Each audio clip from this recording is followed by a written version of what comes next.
Acids, base and salts. ठीक है, हम सॉल्ट वाला जो टॉपिक है वो बाद में कवर अप करेंगे, पहले एसिड और बेस कवर करेंगे। ठीक, एसिड्स किसे कहते हैं? जो टेस्ट में सोर होते हैं, सोर मतलब खट्टे होते हैं। ठीक, ये ब्लू कलर के लिटमस को रेड कलर के लिटमस में चेंज कर देते हैं। लिटमस क्या होता है अभी आगे बताऊंगी, यहाँ जब इंडिकेटर्स बताऊंगी तब लिटमस आपको बताऊंगी। और तीसरा पॉइंट मैंने लिखा है नो सोपी टच। दैट मीन्स जब आप इन्हें छुओगे तो आपको ये सोप की तरह चिकने चिकने नहीं लगेंगे। कौन? एसिड्स। ठीक है, फिर है बेसिस। बेसिस क्या होते हैं? Bitter in taste. जब आप इन्हें टेस्ट करोगे तो कड़वा टेस्ट आएगा, जैसे करेले का होता है ना कड़वा टेस्ट, वो कड़वा टेस्ट आएगा। और खट्टा जैसे नींबू का टेस्ट होता है। ठीक है, ये रेड कलर के लिटमस को ब्लू कलर के लिटमस में चेंज कर देते हैं। और इनको छुओगे तो ये सोपी टू टच होते हैं, यानी छुओगे तो आपको ऐसा लगेगा जैसे साबुन को थोड़े छू रहे हैं, थोड़ा चिकना चिकना सा लगेगा। ठीक है, अब है इंडिकेटर्स। इंडिकेटर किसे कहते हैं? ऐसे सब्सटेंस जिनको हम यूज करें ये पता लगाने के लिए कि जो हमें गिवन सब्सटेंस दिया गया है वो एसिड है या बेस है। फिर से एक बार सुनो, अगर सपोज हमें कोई एक लिक्विड दिया गया और आपसे पूछा गया बताओ कि ये एसिड है या बेस है, उसको चेक करने के लिए बच्चों, क्योंकि हम उसे पी कर नहीं देख सकते। ठीक है, एसिड और बेस, जो एसिड्स होते हैं वो बहुत हार्मफुल होते हैं और कई बेस भी ऐसे होते हैं जो हार्मफुल होते हैं, तो हम इन्हें चेक कर नहीं देख सकते हैं कि ये एसिड है या बेस है। ठीक, तो हम इसके लिए क्या करते हैं, इनमें कोई केमिकल मिलाते हैं। उस केमिकल मिलाने से या तो जो आपको गिवन सब्सटेंस दिया गया है या तो उसका कलर चेंज हो जाएगा या फिर उसका जो स्मेल है वो चेंज हो जाएगी। ठीक है, तो ऐसे सब्सटेंस जिसको हमने उस गिवन सब्सटेंस में मिलाया और मिलाने के बाद जिसका कलर चेंज हो गया, तो ऐसे सब्सटेंस को जो हमें ये बता रहे हैं कि कलर चेंज हो रहा है या नहीं हो रहा है, ठीक है, उन सब्सटेंस को हम इंडिकेटर्स कहते हैं। ठीक, इंडिकेटर्स तीन तरीके के होते हैं। एक नेचुरल इंडिकेटर होता है, एक आर्टिफिशियल इंडिकेटर होता है, ठीक है, और तीसरा हमारा ऑल्फैक्टरी इंडिकेटर्स होते हैं। पहला नेचुरल इंडिकेटर। नेचुरल इंडिकेटर हमें नेचर से मिलते हैं, नेचर में जितने भी पेड़ पौधे होते हैं उनसे हमें ये मिलते हैं। ठीक है, जैसे लिटमस हो गया, टर्मरिक हो गया, चाइना रोज हो गया, कैबेज लीव्स होती हैं, कलर्ड पेटल्स ऑफ हाइड्रीजिनिया और पुटीनिया, ये सब पेड़ के नाम हैं। इनसे हमें जो मिल रहा है इंडिकेटर दैट आर नेचुरल, क्योंकि ये सब हमें नेचुरल चीजों से मिलते हैं। इनमें से इंपॉर्टेंट है लिटमस। लिटमस क्या होता है? ये एक नेचुरल डाई होता है। इसका जो नेचुरल कलर होता है वो पर्पल कलर या आप मॉव कलर जिसे कहते हो, वो कलर इसका ओरिजिनली होता है। ठीक है, और ये लाइकेन आपका पेड़ होता है, उस लाइकेन में से एक्सट्रैक्ट किया जाता है, उसमें से निकाला जाता है और बनाया जाता है। पतली पतली कागज की स्ट्रिप्स बना दी जाती हैं, वो रेड कलर की और ब्लू कलर की, दो कलर में हम उन्हें चेंज कर लेते हैं। ठीक है, फिर है लाइकेन जो है वो बिलोंग करता है डिवीजन थैलोफाइटा को। ये एक नंबर में क्वेश्चन आपसे पूछा जा सकता है, पूछोगे ये क्या होता है थैलोफाइटा और डिवीजन क्या होता है। 9th क्लास में आपका एक चैप्टर था जो कार्ड दिया गया, जिसमें आपके बताया गया था कि जितने भी आपके पेड़ पौधे होते हैं उनको कुछ पार्ट्स में, कुछ हिस्सों में क्लासिफाई किया गया था। उनमें से एक हिस्से का नाम है थैलोफाइटा। तो अभी डिटेल में मत करो क्योंकि कुछ आएगा नहीं, बस केवल इतना पूछ सकते हैं कि लाइकेन किस डिवीजन को बिलोंग करता है, तो वो थैलोफाइटा को बिलोंग करता है। अगर जो चाइना रोज है, हमने चाइना रोज इंडिकेटर लिया और चाइना रोज का जो नेचुरल कलर होता है वो लाइट पिंक कलर का होता है। अगर हमने जो हमें सब्सटेंस दिया गया है उसमें हमने चाइना रोज को डाला और उसका लाइट पिंक से कलर कैसा हो गया? डीप पिंक हो गया, यानी गाढ़ा पिंक हो गया, तो दैट मीन्स जो चीज आपको दी गई है वो एसिड है। और अगर उसका कलर लाइट पिंक से ग्रीन कलर का चेंज होता है तो दैट मीन्स जो चीज आपको दी गई है वो हमारा बेस है। ठीक, ये हमारे नेचुरल इंडिकेटर्स हो गए। नेक्स्ट है सिंथेटिक या आर्टिफिशियल इंडिकेटर, इन्हें कहते हैं। ये हम केमिकल्स के थ्रू बनाते हैं, ये हमारे नेचुरल हमें किसी चीज से नहीं मिलेगा, इस केमिकल्स को मिक्स करके बनाया जाता है। इसके दो एग्जाम्पल आपकी बुक में दिए हैं, फिनोफ्थलीन एंड मिथाइल ऑरेंज। ठीक है, नेक्स्ट है ऑल्फैक्टरी इंडिकेटर्स। ये ऐसे सब्सटेंस होते हैं जिन्हें आप गिवन सब्सटेंस में डालोगे तो इनका जो स्मेल है वो चेंज हो जाएगी। ठीक है, और उससे हम इन्हें पहचानते हैं। फॉर एग्जाम्पल 3 है आपको दिए हुए। जूस ऑफ अनियन, ये क्या करता है? Smell changes with base. जो अनियन जूस की जो स्मेल है, जब आप इसे किसी बेस में डालोगे तो इसकी स्मेल चेंज हो जाएगी। ठीक है, स्मेल चेंज हो गई तो आप समझ जाओ कि जो दिया गया है वो बेस है। और अगर स्मेल चेंज नहीं होती है तो दैट मीन्स जो दिया गया है वो एसिड है। नेक्स्ट वनीला, वनीला में भी सेम चीज है, स्मेल वेनिशेस विद बेस। अगर आप इसे किसी बेस में डालोगे तो जो इसकी स्मेल है वो पूरी तरह से खत्म हो जाएगी, और अगर एसिड में डालोगे तो खत्म नहीं होगी। नेक्स्ट तीसरा है क्लोव ऑयल, ये इसका ये उल्टा रिएक्शन दिखाता है। इन बेस इस characteristic smell can not be detect, means अगर आप बेस में डालोगे इसको क्लोव ऑयल को तो इसकी जो भी स्मेल है वो बरकरार रहेगी, वो खत्म नहीं होगी, और एसिड में डालोगे तो उसकी वो स्मेल खत्म हो जाएगी, जिससे हम पहचान लेंगे कि जो हमें गिवन सब्सटेंस दिया है वो एसिड है या बेस है। Chemical properties of acids and base. अब हम इनकी केमिकल प्रॉपर्टी पढ़ेंगे। पहली प्रॉपर्टी में हम ये बता रहे हैं कि जो एसिड है वो मेटल से कैसे रिएक्ट करता है। जब भी आप एसिड और एक मेटल लोगे तो हमेशा आपको सॉल्ट मिलेगा एक, और प्लस हाइड्रोजन गैस मिलेगी। सॉल्ट का मतलब आप हमेशा ये मत सोचना NaCl मिलेगा, ठीक है। खाली NaCl को सॉल्ट नहीं कहते हैं, जितने भी हमारे कंपाउंड्स होते हैं काफी सारे, उनको हम सॉल्ट कहते हैं। अभी जब सॉल्ट पढ़ाऊंगी तब उसमें सही से बताऊंगी, ठीक। इस इक्वेशन में हुआ क्या, ये जो मेटल है ये इस एसिड में जो हाइड्रोजन होता है उसको डिस्प्लेस कर देती है, और उसकी जगह पर जो हाइड्रोजन होती है उसे रिप्लेस कर देगी, और जो ये मेटल होगी वो इस एसिड में जो बाकी बचा होगा उसके साथ एड अप हो जाएगी।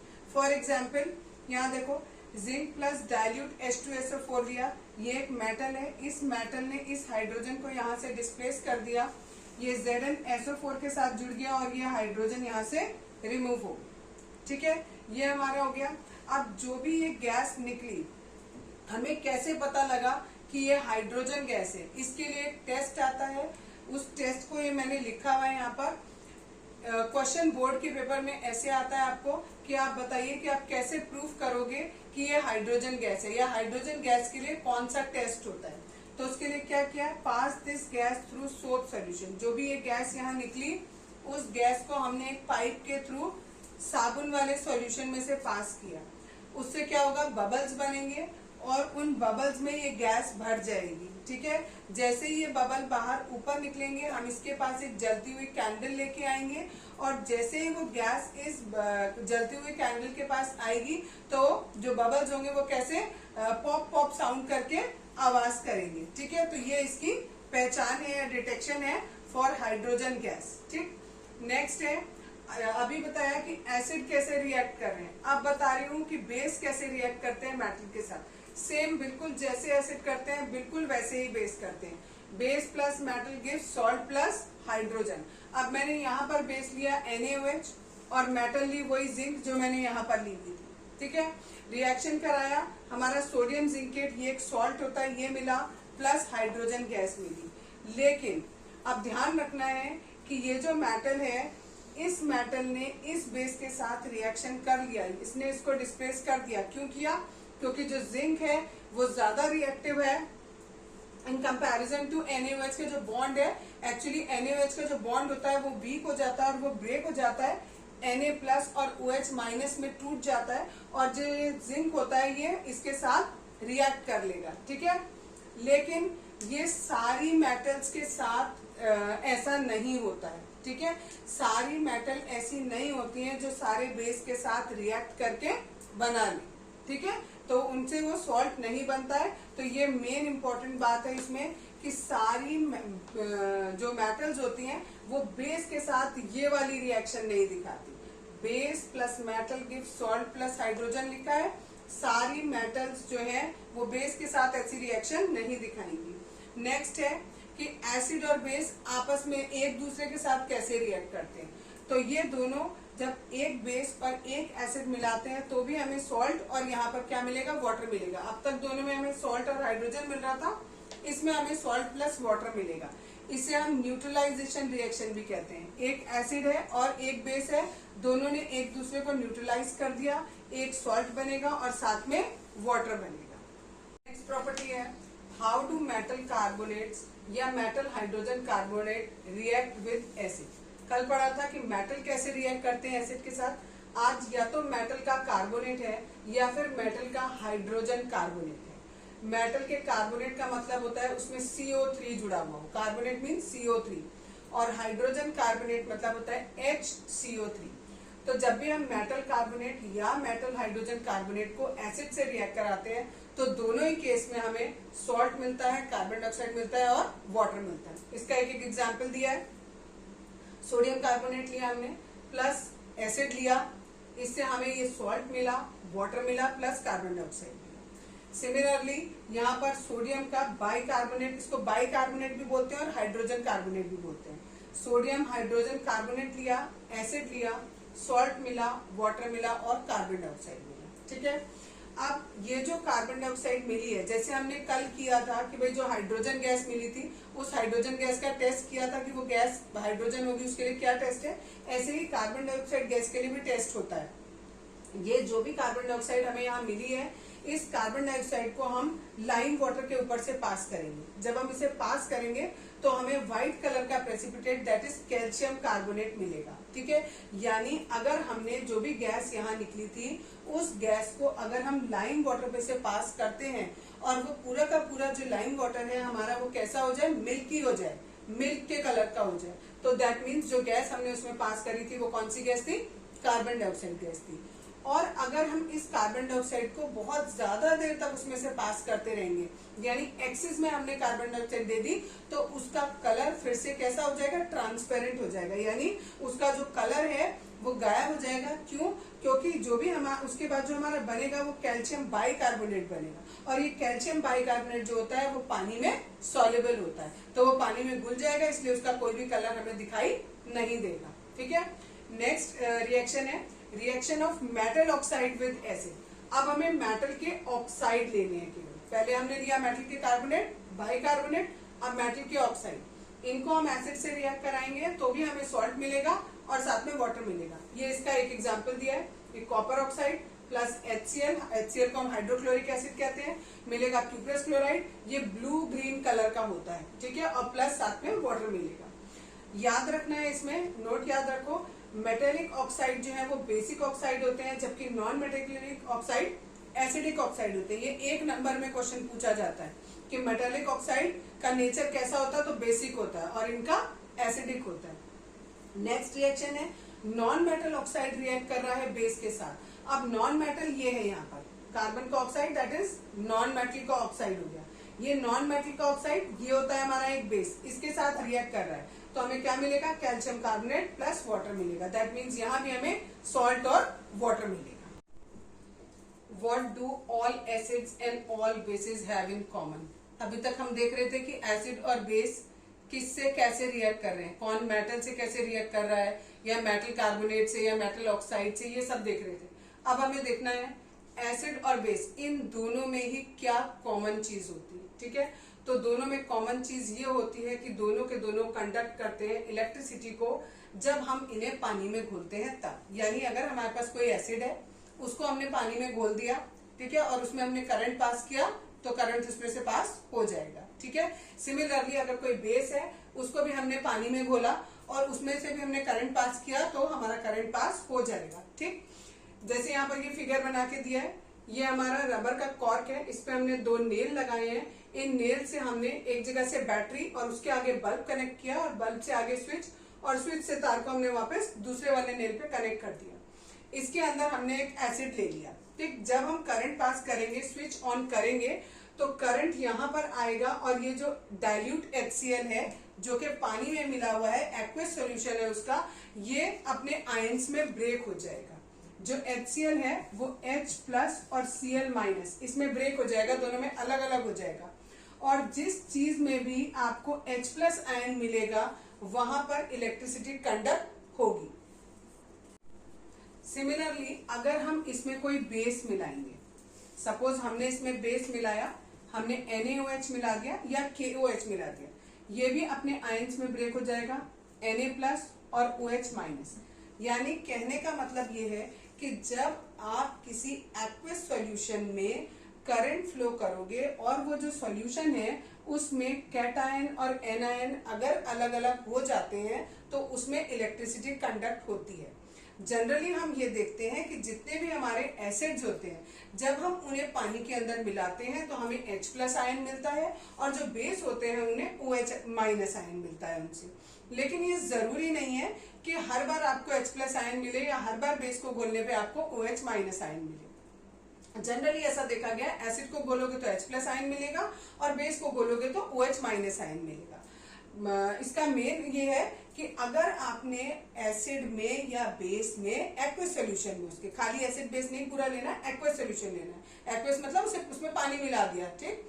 अगर उसमें आपने करंट फ्लो किया और वो अपने कैटायन और एनायन में ब्रेक हो गया तो इलेक्ट्रिसिटी कंडक्ट होगी, अदरवाइज इलेक्ट्रिसिटी कंडक्ट नहीं होगी। अगर इलेक्ट्रिसिटी कंडक्ट होगी तो वो बल्ब ग्लो करेगा, और अगर इलेक्ट्रिसिटी कंडक्ट नहीं होगी तो वो बल्ब ग्लो नहीं करेगा, ठीक है। इसी तरीके से अगर हमने लिया ग्लूकोज, ठीक है, या फिर हमने लिया इथाइल अल्कोहल। इथाइल अल्कोहल मतलब एक तरीके का अल्कोहल होता है। अगर आपने ये लिया, इनमें देखो दोनों में H है, इसमें भी H है, उसमें भी H है, लेकिन जब हम इन्हें पानी में घोलते हैं तो ये अपने एनायन और कैटायन में अलग अलग नहीं होते हैं, यानी इसमें हमें H+ आयन नहीं मिलता अलग से। तो इन दोनों को अगर हम पानी में घोलते हैं तो भी इलेक्ट्रिसिटी कंडक्ट नहीं होती। ये क्वेश्चन बहुत ज्यादा पूछा जाता है। क्वेश्चन ऐसे पूछा जाएगा, ग्लूकोज में और इथाइल अल्कोहल में दोनों में हाइड्रोजन है, फिर भी इसमें इलेक्ट्रिसिटी कंडक्ट क्यों नहीं होती? तो क्यों नहीं होती? क्योंकि जब आप इसको पानी में घोलते हो और इसमें करंट पास करते हो तो इसमें आयंस नहीं बनते हैं, कैटायन और एनायन नहीं बनते हैं, और क्योंकि वो बन नहीं रहे हैं तो इलेक्ट्रिसिटी कोई कंडक्ट करेगा नहीं, इसलिए इलेक्ट्रिसिटी कंडक्ट उसमें नहीं होती है। What happens to an acid or a base in water solution? अगर आप पानी के सॉल्यूशन में थोड़ा सा एसिड या बेस मिलाओगे तो क्या होगा? तो अगर हमने कोई थोड़ा सा एसिड लिया है, यहाँ पर H2SO4, ठीक है, ये लिया हमने, और इसमें हमने स्मॉल अमाउंट में NaCl ले लिया। जब ये दोनों आपस में रिएक्शन करेंगे तो कोई एक गैस निकलेगी। वो गैस जो भी यहाँ से बाहर निकलेगी, हम यहाँ पर एक लिटमस पेपर लेके आए, और अगर हम इस लिटमस पेपर को यहाँ पर रखेंगे तो हम देखेंगे शुरू में ये लिटमस पेपर जो है उसका कलर चेंज नहीं होगा, ठीक है। लेकिन अगर हम क्या करेंगे, ये जो लिटमस पेपर था जब हम पहले लेके आए तो ये ड्राई लिटमस पेपर था, ठीक। दूसरी बार में हम वेट लिटमस पेपर लेके आए, इसका मतलब हम थोड़ा सा मॉइस्चर वाला लिटमस पेपर लेके आए। मॉइस्चर का मतलब है कि उसमें वाटर की प्रेजेंस है। अगर हम वो लेके आएंगे तो इसका कलर चेंज हो जाएगा। इससे हमें ये समझ में आया कि जब हम HCl में वाटर मिलाते हैं तो उससे हाइड्रोनियम आयन बनेगा, और हाइड्रोनियम आयन बनेगा तो आपका क्या होगा, इलेक्ट्रिसिटी कंडक्ट होगी। जैसे यहाँ दिया है hydrogen ion can not exist alone. ये जो हाइड्रोजन आयन है जब ये इसमें डालेंगे, वाटर डालेंगे तो H+ आयन अलग होगा। वो H+ आयन जो है वो अकेले नहीं रहेगा, वो वाटर का जो मॉलिक्यूल है उसके साथ रिएक्ट कर जाएगा और H3O+ आयन बनाएगा, जिसे हम हाइड्रोनियम आयन कहते हैं। यानी जो हमारा क्वेश्चन था कि what happens to an acid in a water solution, अगर हम वाटर में एसिड को डालेंगे तो क्या होगा, हमारे हाइड्रोनियम आयन प्रोड्यूस होंगे। और अगर हम किसी बेस में पानी मिलाएंगे तब क्या होगा, ये हमारा बेस है NaOH, अगर हम इसमें पानी मिलाएंगे तो Na+ और OH- आयन मिलेगा। एक और एग्जाम्पल लिया KOH का, इससे K+ और OH- मिलेगा। यानी इसमें हमें देखने में मिल रहा है कि OH- ion that is hydronium ion, ठीक। सॉरी, हाइड्रोनियम नहीं, हाइड्रो ऑक्साइड बोलते हैं इसको। हाइड्रोनियम H3O+ होता है और OH- हमारा हाइड्रो ऑक्साइड आयन होता है। यानी बेस में अगर हम पानी मिलाएंगे तो हमें हाइड्रोक्साइड आयन मिलेगा, और अगर हम एसिड में मिलाएंगे तो हमें हाइड्रोनियम आयन मिलेगा। तो जो हमारा क्वेश्चन था कि व्हाट हैपेंस, तो क्या होगा, जब हम एसिड को वाटर में मिलाएंगे तो हमें हाइड्रोनियम आयन मिलेगा, और जब हम बेस को वाटर में मिलाएंगे तो हमें हाइड्रोक्साइड आयन मिलेगा। डाइल्यूशन ऑफ एसिड या बेस। डाइल्यूशन का मतलब होता है, हिंदी भाषा में हम लोग नॉर्मल भाषा में बोले तो पतला करना, ठीक है। जैसे सपोज करो आपके पास कोई भी एक सब्जी है, कम रह गई तो हम उसमें पानी मिला देते हैं, ठीक है, उसको पतला करने के लिए। सेम इसी तरीके से हमें एसिड और बेस को क्या करना है, डाइल्यूट करना है, मीन्स उसको पतला करना है। तो मिक्सिंग एन एसिड और बेस विद वाटर, पानी के साथ अगर हम एसिड या बेस को मिला दें तो जो चीज हमारे को मिलेगी that is dilution, diluted acid और बेस मिलेगा। ठीक है, इसको करने के लिए जब हम किसी भी एसिड या बेस में पानी मिलाते हैं तो क्या होता है, पर यूनिट वॉल्यूम में या तो इसकी संख्या या इसकी संख्या क्या हो जाती है, कम हो जाती है। ठीक है, जो H3O+ है दैट मीन्स ये एसिड में, मैंने कल बताया था कि ये एसिड में मिलता है आपको, और OH- किस में मिलता है, बेस में मिलता है। अगर हमने किसी एसिड में पानी मिला दिया तो इसकी कंसंट्रेशन कम हो जाएगी। सपोज करो हमारे पास 1 लीटर एसिड है। ठीक है, इस 1 लीटर एसिड में हम मान लेते हैं कि हमारे पास 100 H3O+ आयंस हैं। अगर हम इसमें थोड़ा पानी और मिला देंगे तो ये H3O+ की जो कंसंट्रेशन है वो कम हो जाएगी, क्योंकि पानी आपने और उसमें ऐड कर दिया है। ठीक है, तो इसे हम कहते हैं डाइल्यूट करना, डाइल्यूशन करना, सिंपल पानी मिला देना। ठीक, ऐसे ही बेस में मिलाएंगे तो OH आयन की कंसंट्रेशन कम हो जाएगी। जब हम ये एसिड में पानी मिलाते हैं या बेस में मिलाते हैं तो हमें कुछ चीजों का ध्यान रखना पड़ता है। पहली चीज क्या है, the acid must always be added slowly.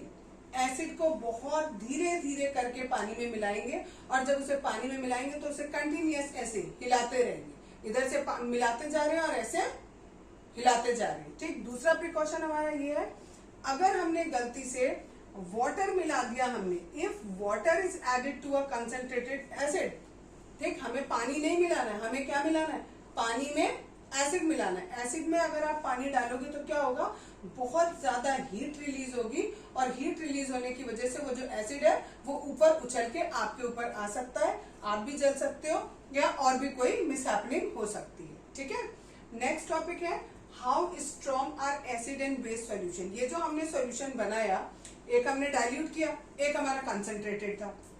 Concentrated का सिंपल फॉर्म इज गाढ़ा, और डाइल्यूट मीन्स पतला। ठीक है, तो अब वो पूछ रहे हैं आपसे कि भाई ये जो एसिड और बेस होते हैं ये कितने स्ट्रॉन्ग हैं, या वीक है या स्ट्रॉन्ग है, कैसे हमें पता चलेगा। वो पता करने के लिए कि एसिड जो है वो हमारा स्ट्रॉन्ग है या वीक है, हमें उसके लिए एक यूनिवर्सल इंडिकेटर की जरूरत पड़ती है। अभी तक हमने 3 इंडिकेटर पढ़े थे, जो हम ये पता कर रहे थे कि भाई ये एसिड है या बेस है। फिनोल्फ्थालीन पढ़ा था, मिथाइल ऑरेंज पढ़ा था, ठीक है, लिटमस पेपर पढ़ा था। अब ये आया एक यूनिवर्सल इंडिकेटर। इसमें हम क्या करते हैं, इसमें बहुत सारे इंडिकेटर्स होते हैं, उनको मिक्स करके एक स्ट्रिप बनाई जाती है। आपकी बुक में ये स्ट्रिप दी हुई है, देखें ये वाली। ठीक है, इसमें डिफरेंट डिफरेंट कलर्स हैं, और जब आपके अलग अलग कलर होंगे तो अलग अलग कलर का मतलब है कि जो स्ट्रॉन्गनेस है वो अलग अलग होगी। ठीक है, कोई बहुत ज्यादा स्ट्रांग होगा और कोई बहुत ज्यादा वीक होगा। वो कैसे पता लगेगा वो भी बताती हूँ। ठीक है, ये पता करने के लिए कि वो बहुत ज्यादा वीक है या बहुत ज्यादा स्ट्रांग है, उसके लिए हम क्या करते हैं, हमें एक चीज चाहिए होती है, that is called pH scale. PH scale से हम जो हाइड्रोजन आयन की कंसंट्रेशन होती है उनको मेजर कर लेते हैं। ठीक है, पीएच की जो वैल्यू होती है वो 0 से लेकर 14 तक की होती है। अगर उसकी वैल्यू 0 है, ये 0 लिखा हुआ है मैंने इधर, दिस वन इज 0।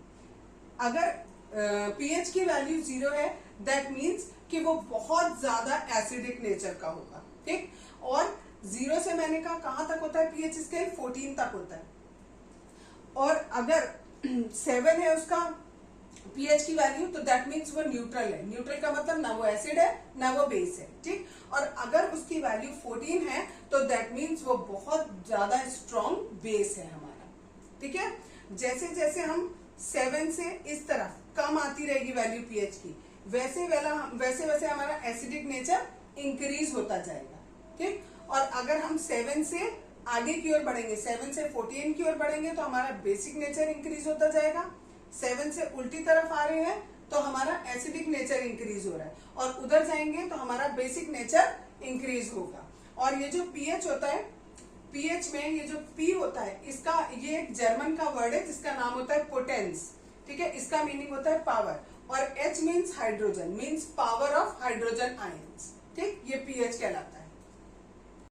ये जो पीएच स्केल दिया हुआ है, इस पीएच स्केल में आपको कुछ कुछ चीजें दी हैं जिनकी पीएच वैल्यू दी है। जैसे गैस्ट्रिक जूस है, उसका पीएच दिया है 1.2, लेमन जूस का 2.2, प्योर वाटर या ब्लड का होता है 7.4, मिल्क ऑफ मैग्नीशिया का होता है 10, और सोडियम हाइड्रोक्साइड का होता है 14। ये आपको जो 5 बुक में गिवन कर रखे हैं ये आपको याद करने हैं, ठीक है, क्योंकि कभी कभी ये पूछ लिए जाते हैं 1 नंबर में। Importance of pH in everyday life. अभी बताया पीएच क्या होता है, बोल रहे हैं कि डेली का जो हमारी लाइफ है उस लाइफ में इस पीएच की क्या इंपॉर्टेंस है। पहला क्वेश्चन पूछा है, are plants and animals pH sensitive.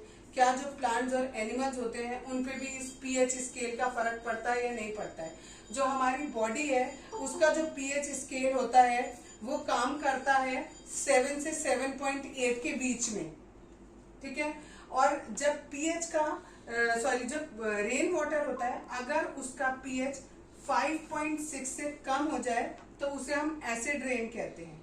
अगर ये एसिड रेन होती है तो घूम फिर के पानी कहाँ मिलता है, नदी में मिलता है, जिससे नदी के पानी का जो पीएच होता है वो भी चेंज हो जाता है और वहां की जो एक्वेटिक लाइफ है वो बहुत ही मुश्किल हो जाती है एक्वेटिक एनिमल्स के लिए और प्लांट्स के लिए। तो यस, प्लांट्स और एनिमल्स जो है दोनों जो है वो बहुत सेंसिटिव होते हैं पीएच स्केल पे, ठीक है। नेक्स्ट है, what is the pH of soil in your backyard. हमारे घर का जो आंगन होता है या जिसमें हम थोड़ी बहुत खेती करते हैं उसमें जो सॉइल होती है क्या उस पर भी पीएच स्केल का फर्क पड़ता है। तो यस, डिफरेंट तरीके के क्रॉप्स की ग्रोथ के लिए डिफरेंट पीएच चाहिए होता है। जैसे जो अधिकतर जो सॉइल होती है उसका जो पीएच होता है वो 3.5 से 10 तक होता है, लेकिन अगर कहीं पर बहुत ज्यादा बारिश होती है तो वहां पीएच स्केल 5 से 7 हो जाता है और अगर कोई सूखी जगह है तो वहां पर पीएच स्केल 6.5 से 9 हो जाता है। जैसे जैसे ये स्केल चेंज होगा प्लांट की जो ग्रोथ है वो भी अफेक्टेड होगी। नेक्स्ट टॉपिक है pH in our digestive system.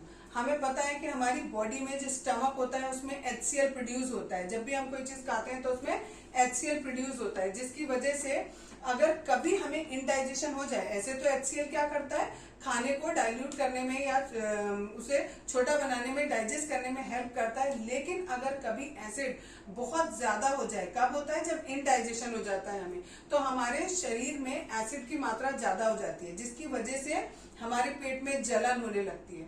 उस जलन को खत्म करने के लिए हमें मिल्क ऑफ मैग्नीशिया मिलाना पड़ता है। अभी बताया था इससे पहले वाली स्लाइड में कि मिल्क ऑफ मैग्नीशिया क्या होता है, बेस होता है, स्ट्रॉन्ग बेस होता है, उसका पीएच 10 होता है, ठीक है।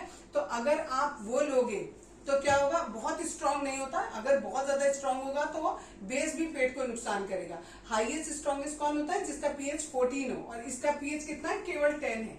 तो अगर हम ये लेते हैं तो हमारे पेट में जो एक्स्ट्रा एसिड है वो इससे न्यूट्रलाइज हो जाता है, ठीक है। नेक्स्ट टॉपिक है pH changes as the cause of food tooth decay. क्या हमारे मुंह में जो दांत होते हैं वो कभी कभी हम कहते हैं सड़कर टूट गए, तो क्या उसका कारण भी ये पीएच है, पीएच चेंज की वजह से होता है। तो यस, इसका भी कारण यही है। हमारा जो मुंह होता है उसमें जो पीएच होता है वो 5.6 या उससे ऊपर होना चाहिए।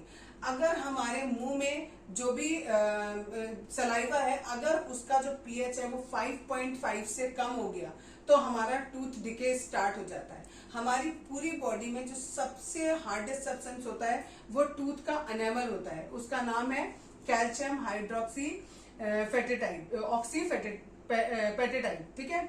और ये हार्डेस्ट सब्सटेंस है हमारी बॉडी का। जितना भी हम खाते हैं, जब हम खाते हैं तो बैक्टीरिया प्रोड्यूस होते हैं हमारे मुंह में, और जो हमारे मुंह में बैक्टीरिया प्रोड्यूस होते हैं वो हमारे लिए बहुत हार्मफुल होते हैं, क्योंकि वो बैक्टीरिया क्या कर देते हैं, एसिड प्रोड्यूस कर देते हैं। और अगर वो एसिड प्रोड्यूस करेंगे तो क्या होगा, हमारा टूथ डिके स्टार्ट हो जाएगा। और अगर हम ये चाहते हैं कि एसिड से हमारा टूथ डिके ना हो तो हमें क्या करना पड़ेगा, अगर हम कुछ भी खाते हैं उसके बाद हमें अपना मुंह साफ करना पड़ेगा, प्लस हमें टूथपेस्ट यूज करना पड़ेगा, क्योंकि टूथपेस्ट एक बेस होता है और हमारे मुंह में जो एसिड होता है जब हम पेस्ट करते हैं तो जो एसिड होता है हमारे मुंह में और ये बेस दोनों मिलकर न्यूट्रलाइज हो जाते हैं, ठीक है। तो हमारा जो पीएच है वो मेंटेन रहता है उससे। Self defence by animals and plants through chemical warfare, ठीक है। सेल्फ डिफेंस जैसे हम लोग करते हैं, अगर हम पर कोई अटैक करता है तो हम अपना सेल्फ डिफेंस करते हैं, अपने आप को बचाते हैं। उसी तरीके से एनिमल्स और प्लांट्स होते हैं, अगर उन पर भी कोई अटैक करता है या उनको ऐसा फील होता है कि उनको कोई अटैक कर रहा है या उनको कोई टच कर रहा है, तो उनमें भी ये पावर होती है कि वो अपना सेल्फ डिफेंस कर पाए। फॉर एग्जाम्पल जो बी होता है ठीक है। बी क्या करती है, अगर आपने उसको टच कर लिया या वो आपके आसपास घूम रही है तो आप कोशिश करते हो आप उससे बच जाओ। क्यों बच जाओ, क्योंकि आपको पता है कि अगर उसने आपको डंक मार दिया तो वो आपकी बॉडी में एक एसिड रिलीज करेगी, उस एसिड की वजह से आपको पेन और इरिटेशन होगा। उसके लिए हम क्या करेंगे, हम एक माइल्ड बेस का यूज करेंगे, क्योंकि जो बी का स्टिंग है उसने हमारी बॉडी में एसिड रिलीज किया है, तो उसको न्यूट्रलाइज करने के लिए, उसका असर खत्म करने के लिए हम उसमें एक बेस लगाएंगे। बेस में आप बेकिंग सोडा लगा सकते हो, ठीक है। नेक्स्ट है, एक पेड़ होता है, ये तो मैंने एनिमल की बात बताई, अब पेड़ की बात बता रही हूँ। एक पेड़ होता है, उसका नाम होता है नीटल। उसकी जो लीव्स होती हैं, अगर आप गलती से उस पर टच कर गए तो आपको हल्का सा ऐसा लगेगा जैसे किसी ने सुई चुभोई है, ठीक है, और वो आपकी बॉडी में मेथेनोइक एसिड इंजेक्ट कर देगी, ठीक। तो ये हुआ कि पेड़ और जानवर जो है वो अपना सेल्फ डिफेंस कैसे करते हैं। नेक्स्ट है, नेचर प्रोवाइड्स न्यूट्रलाइजेशन ऑप्शन, यानी नेचर में खुद भी न्यूट्रलाइजेशन का ऑप्शन होता है। नेचर की बहुत सारी चीजें ऐसी हैं जिनमें एसिड है, तो कुछ चीजें ऐसी भी हैं जिनमें बेस है, और वो सारी की सारी आसपास ही होती है। फॉर एग्जाम्पल, अभी हमने नीटल पढ़ा, नीटल वाला जो प्लांट होता है, इसको मैंने कहा अगर आप इससे एक्सीडेंटली टच हो जाते हो तो वो आपकी बॉडी में क्या रिलीज कर देता है, एसिड रिलीज कर देता है, ठीक है, मेथेनोइक एसिड रिलीज कर देता है। उसको आपको रिलीफ लेने के लिए आपको उस पर बेस लगाना होगा कुछ ना कुछ, ठीक है। तो उसी के पास में एक पौधा मिलता है जिसको कहते हैं हम डॉग प्लांट, DOC के डॉग प्लांट, ठीक है। वो डॉग प्लांट उसी के पास में होता है। तो यहाँ क्या बता रहे हैं कि नेचर जो है वो खुद ही प्रोवाइड कर रहा है न्यूट्रलाइजेशन का ऑप्शन, कि अगर एक पौधे में उसने एसिड दिया है तो दूसरे में उसने बेस दिया है। अगर आप डॉग प्लांट की लीफ को उस जगह पर रगड़ लोगे जहां आपकी नीटल की लीफ चुभी है तो आपको बहुत जल्दी रिलीफ मिल जाएगा, ठीक है। नेक्स्ट है, सम नेचुरली अकरिंग एसिड, कुछ नेचर की बनाई हुई चीजें हैं जिनमें एसिड्स होते हैं। पहला है विनेगर, इसमें एसिटिक एसिड होता है। ऑरेंज में सिट्रिक एसिड, लेमन में भी सिट्रिक एसिड। सोर मिल्क या कर्ड एक ही बात है, उसमें लैक्टिक एसिड होता है। टेमराइंड यानी इमली, उसमें टार्ट्रिक एसिड होता है। आंट स्टिंग में, अगर आंट भी आपको डंक मारती है, काटती है, तो उसमें भी आपको मेथेनोइक एसिड मिलता है। नीटल स्टिंग में मेथेनोइक एसिड, और टोमेटो में ऑक्जेलिक एसिड होता है। ये सारे के सारे आपको याद करने हैं कि किसके अंदर कौन सा एसिड पाया जाता है, एक नंबर में ये पूछा जा सकता है।